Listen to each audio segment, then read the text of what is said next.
Le rendez-vous n'était pas prévu à l'agenda new-yorkais alors que se poursuit la 77e Assemblée générale des Nations unies.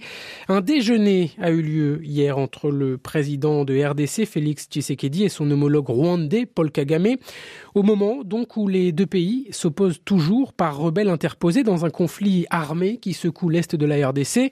Et c'est à l'invitation d'Emmanuel Macron que les deux hommes se sont rencontrés. Alors, pourquoi cette invitation française ? Pourquoi le chef de l'État français intervient-il ?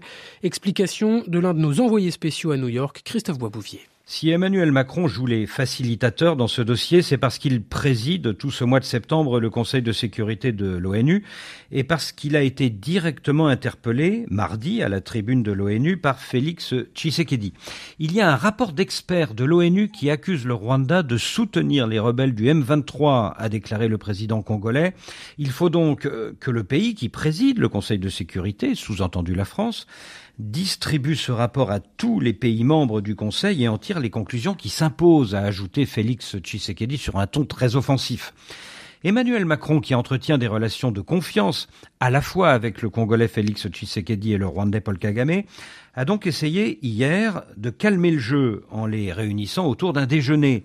À l'issue de cette rencontre, les deux chefs d'État africains sont convenus d'agir de concert pour obtenir au plus vite le retrait des rebelles du M23 de la zone de Bunagana qu'ils ont conquise il y a 3 mois.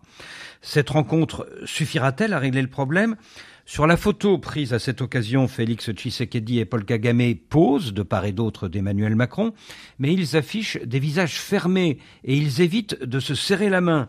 Le retour de la paix dans l'est du Congo n'est peut-être pas encore pour demain. Christophe Boisbouvier, New York, RFI.